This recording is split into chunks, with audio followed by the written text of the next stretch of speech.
I used to love my job. I was a watchman at a wind farm. All I had to do was make rounds a few times a night to make sure no one was messing with the wind turbines. I would read a lot of books, and eventually, if I got bored, I'd bring my portable DVD player and watch movies all night. The only thing that broke up the time was the patrols. I'd arrive every night around 9 p.m. and get relieved by the day shift at 9 a.m. There wasn't much to it. I'd pull up beside the watchman I was relieving, we'd exchange pleasantries, he'd tell me if anything went on during the day, and then he'd be on his way. I don't remember him ever telling me more than seeing some deer or maybe a bear. There were a dozen windmills stretching out over 5 miles, each connected by a dirt road. When I first started working for this company, I'd get out and check the locks on the access door to each windmill. After 5 years, I'd drive by and barely glance at the things. Most times I'd still be watching my movie or show while I'm driving. Not a whole lot of traffic on that dirt road. I drove into a ditch only once, but I got the car out with minimal difficulty. The worst part about that was the embarrassment. One evening, I was in a hurry and running late. I jumped in the car and flew to the worksite with something nagging in the back of my mind. I made it just in time, got my report, and settled into my routine. I did my first round with no problem. Twilight had just faded, leaving the world diving into nighttime darkness. Clouds had been forming all evening, and I saw a flock of turkeys cross my path near one of the fields. That meant it was going to storm. My first round through was a breeze. Nothing was happening. I didn't even see animals that I'd usually see, except for the turkeys. Maybe since it was going to storm, the other animals were battening down the hatches and settling in wherever they were. The drive around the 5-mile dirt road circle took around 30 minutes. They don't like us going very fast, and technically we're supposed to check the door on each wind turbine. I and the other drivers have it timed so that it looks like we checked. I got back to the main building a little after 9:30. I pulled out my portable DVD player and started watching Die Hard. Of course, I fell asleep. I woke to credits rolling. "Oh, shit," I said, remembering my missed round.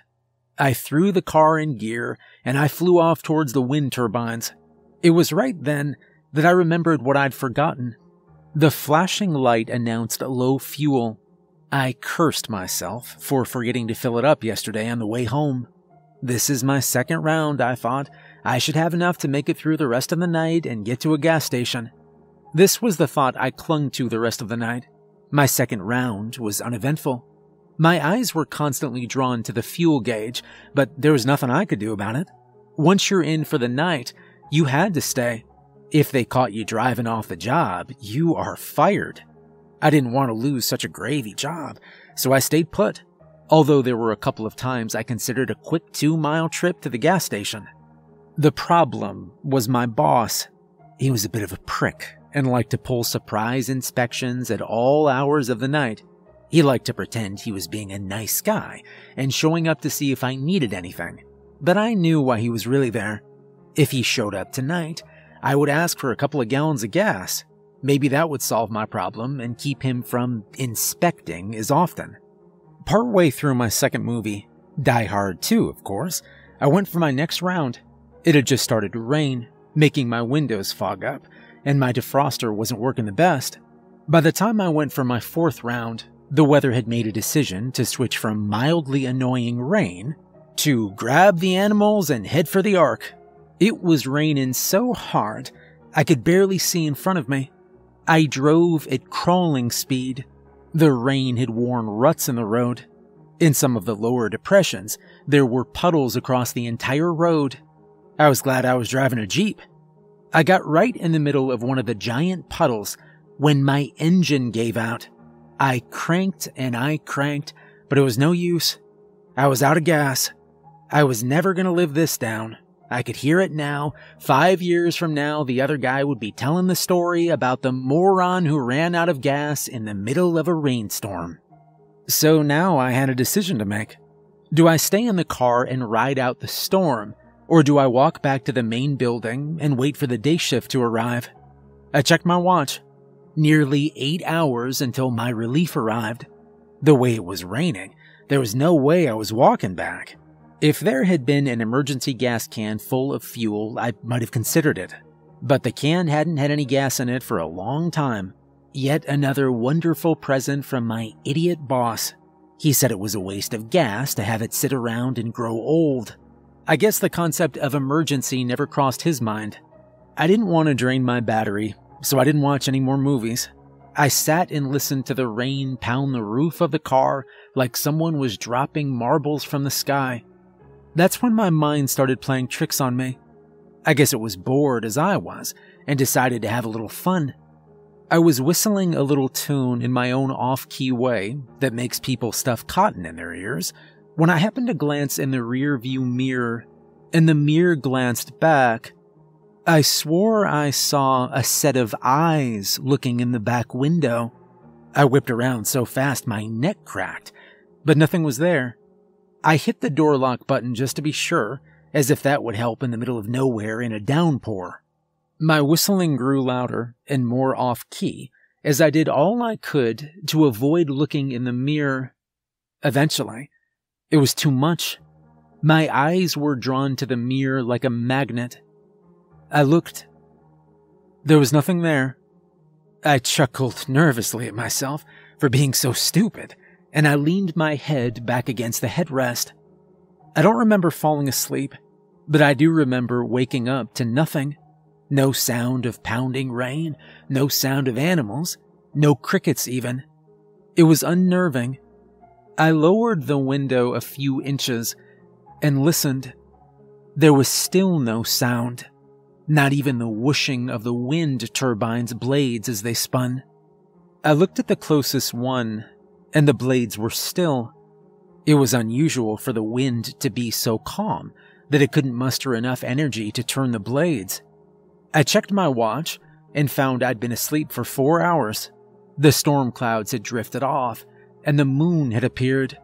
It wasn't quite full, but bright enough to light the ground and create hundreds of shadows of the trees that surrounded me. It was a beautiful night. The kind of night that made me glad to live in rural Pennsylvania. It made me seriously rethink waiting in the Jeep until morning. My mind held a tug-of-war as I hummed, "Should I stay or should I go?" I looked at my watch again.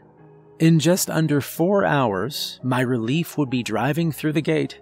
What would he do if I wasn't there? It'd be much easier to explain and have him go get gas, rather than wait for him to do his first round and find me sitting in the middle of the road. My mind was made up. I grabbed the flashlight from the glove compartment, staring for a long moment at the handgun sitting beside it. I thought about it, but decided to leave it behind. Most of the animals in these woods want nothing to do with humans, and the others are easily scared away with a little yelling. I locked the door as I stepped out, and my foot landed in a deep puddle. I sighed as the water oozed past my ankle and filled my sneaker. The puddle encompassed the entire car. It was easily 12 feet across. I knew hopping on one foot wouldn't do anything but get my clothes wet, so I put my second foot down and closed the door. I started wading through the puddle to the far side until I found dry land. I shone my light at the closest wind turbine. It was number 5. I knew that was the farthest one from the gate. Being at the halfway point, it didn't matter if I went forward or back. I decided to go forward and started off on my trek. For the first part of my trip, the only sound I heard was my shoes squishing. It was unnerving having your only companions being total silence and hundreds of shadows cast from the trees. I shone the flashlight around in the trees and saw plenty of eyes shining back at me, but they were silent. It was as if they were seated in the pews of a church, and I was walking up the aisle looking for my seat. The eyes ranged in size, from small to quite large, and yet none of them made a sound. Were they really afraid of me? I paused to take a break, and that's when I heard it. A footstep behind me. It wasn't a heavy thud, it was a soft squish of grass under a large foot. I whipped around and shone my light where I thought I'd heard the sound coming from, but there was nothing. I panned all around with the light, but all I saw was a gravel road and endless trees. Seeing nothing was possibly worse than seeing something. A deer, a bear, even a coyote would have been something I could deal with, scare away, fight off. But nothing created this void that my mind filled with all kinds of horrible creatures. The unnerving silence continued as I started walking faster without thinking about it. Even the squish of my shoes seemed louder in the absence of noise. I started thinking about my destination. It was tempting to cut through the woods and save myself a lot of time, seeing I was still on a long loop of road. Had it been daylight, I might have considered it. In the dead of night, though, with a nearly full moon over my shoulder and dawn hours away, I didn't give it a second thought. I thought that perhaps whistling would soothe my jangled nerves. I tried whistling the happiest tune I could think of, but the echo came back to me bent and twisted, like the children's song that plays in a horror movie. I ended my whistling soon after it started. I was halfway through a verse when the tune died on my lips. The sudden, unexpected silence brought me the horrible gift of another footfall behind me. I whipped around as quickly as I could, and I shone my flashlight around. This time, my mind wasn't given the luxury of scaring me with nothing. This time, I saw a set of eyes. They were large and red, but what was most unnerving about them was their distance from the ground. Whatever it was, its eyes were a good 8 feet off the ground. It was 40 or 50 yards away and hiding behind a tree. But those eyes, they'll haunt me for the rest of my life. Unfortunately, I didn't know how long that would be, especially with such a monstrously large creature obviously stalking me. I'd love to say that I carefully weighed my options and came to a sensible solution to what this creature was and how to deal with it. I didn't. I ran like the devil himself was chasing me. It surprised me that I kept hold of my flashlight. I found speed I never knew I had. Desperation will do that. My mind raced faster than my feet, but there was no solution it could come up with. I could hear the footfalls behind me coming closer. It was gonna catch me. It was only a matter of time. And then my salvation rose in front of me, like a lighthouse to a lost fisherman. One of the wind turbines loomed in front of me. I knew the code to get inside, in case I ever had an emergency and would need to shut one down. I didn't think I could run any faster, but hearing the footsteps behind me and seeing my salvation in front of me, I felt like the Roadrunner when he put on a burst of speed and disappeared in a cloud of smoke. Of course, that was all in my mind. Reality dashed my illusion as the sounds of massive feet grew even closer. It no longer cared about stealth. I could hear it on the gravel road now. My curiosity wanted to turn and at least identify my pursuer, but I forced myself to focus on what was in front of me. Stumbling because I wasn't focused, or because of seeing the creature that would be my doom, would be catastrophic. The 400-foot-tall monolith loomed large in front of me. I envisioned where the keypad was, knowing I had one shot to type in the code before my death. As salvation drew nearer, panic set in. I became obsessed with the notion that I would be caught at any moment. I have no idea what possessed me to do it, other than sheer terror and desperation, but I took the only thing I had available to me, my flashlight, and I threw it backward. By some miracle, I heard a muffled thud and a slight groan. The sounds came from much closer than I wanted, but I still refused to look back. I reached the door to the turbine, punched in the code, and I yanked the door open, straining my arms because of its weight. I was no sooner inside than I pulled the door shut, but just before it latched, a massive set of fingers appeared in the doorway. I pulled with everything I had, feeling muscles strained to the point of breaking. The door somehow continued its momentum towards closing. The giant fingers were slammed between the door and the frame.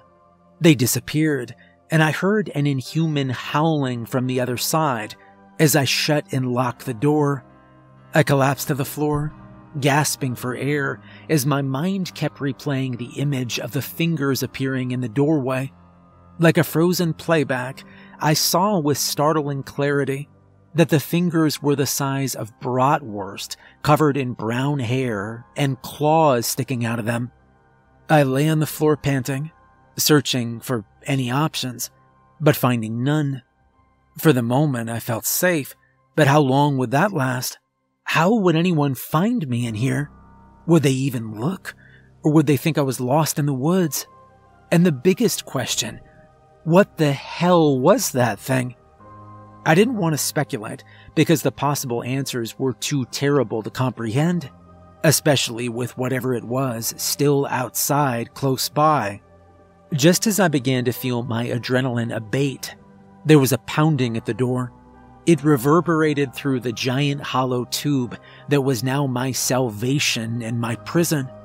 I jumped up, not knowing what to do. My only escape route led into the claws of a monster.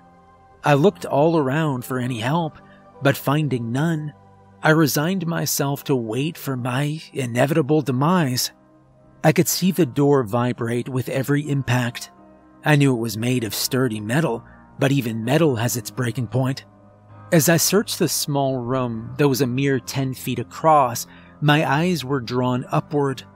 There, attached to the side, was a ladder. It stretched upward into infinity. There seemed to be no end. Thankfully, there were lights along the side every few feet, but that was little comfort. I wondered about my choices. Wait here for the door to collapse, or climb an impossible climb straight up with no rest points, no timeouts, no do-overs. If I climbed, it would be all or nothing. Bailing halfway up just meant I would need to climb the whole way back down to my current hopeless situation. I had no idea if I had the strength or stamina for such a climb, but another round of pounding at the door made my mind up for me. I stepped onto the ladder tentatively, as if waiting for the rung to give out under my foot. After a moment, I stepped onto the second one, then the third. The fourth rung brought near disaster. I slipped and fell back to the floor, landing in a puddle. This painfully reminded me that my shoes were soaking wet. Even though there were grip pads on the rungs, I still needed to be extra careful and step on the arch of my foot, not the ball. I got up and checked for injuries. I was sure there'd be a bruise or two if I survived, but other than that, the only thing that was hurt was my pride. The thumping on the door refocused my priorities. I stood and started up the ladder, stepping with the arch of my foot this time. I started out slowly, making sure every foothold was secure before stepping to the next rung. Soon I gained confidence and was moving a little faster. My breathing was getting ragged as the exertion zapped my energy. I regretted skipping supper. I paused my climb and hooked my arm into the ladder to keep from falling as I caught my breath. It was then that I made two mistakes. One was looking up. The other was looking down. When I looked up, it seemed like I was no closer to the top than when I started. When I looked down, I saw I'd made enough progress to kill me if I stumbled. There was one other thing I saw when I looked down that made me want to cry. Hanging on the wall were several safety harnesses. There was a metal cable that ran beside the ladder. For one brief moment, I considered climbing back down to get a harness, but I realized I might not have the energy to get back up. The rest of the climb seemed to take forever. My breaks became more frequent and took longer each time. My feet were screaming at me for a rest. I was near total exhaustion when I looked up and saw the top of the ladder. The excitement carried me the rest of the way up. I climbed off the top of the ladder and collapsed onto the metal landing. I laid there for what seemed like an eternity until my strength returned. I stepped through the door that led into the generator room. It was cramped due to the machinery taking up most of the room. There was a small walkway beside the generator and a hatch that opened to go outside. I looked around and I found a safety rig. I put it on and secured the line to a hook as I opened the hatch to the outside.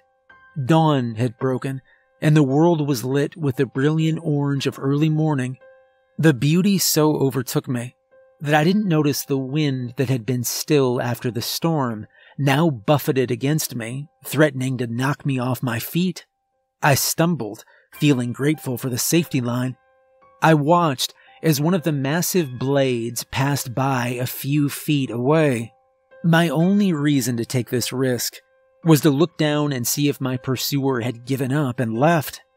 I slowly peeked over the side, fighting the vertigo from the sheer height. I looked around at the tiny trees below, and I didn't see anything out of the ordinary. I was about to go back inside when movement caught my eye. It was the creature. It had come around from the other side of the base of the turbine. I marveled at how tiny it looked from up here, yet it still presented me with the conundrum of how to escape. I stepped back inside and looked around for the answer. After a brief search, I found a radio amongst the controls on the wall. I pressed a button, and an alarm went off. I pressed it again to silence it. I tried another button and was rewarded with static. Hello, can anyone hear me? I said into the microphone. I repeated it again, still receiving static. On the third try, my boss answered. What the hell are you doing in one of the units? It was an emergency. This was the only way I could contact someone. What was the emergency? I'd rather not say on the radio, I said. Can you come get me? What unit you in? Number 6. It'll be a little while. Like how long? Like when I get there. He grumbled. The line went back to static. I felt some relief in the fact that at least someone knew where I was and was coming to get me, eventually. Out of curiosity, I climbed back outside and leaned over to check on the creature. My blood turned to ice from what I saw. The creature was looking up at me. It must have heard the alarm. Then it did the thing that would haunt my nightmares for years to come.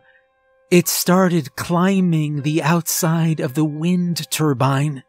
My eyes were drawn to the horrible sight, and I was unable to look away. I kept hoping it would lose its grip and fall, but it didn't.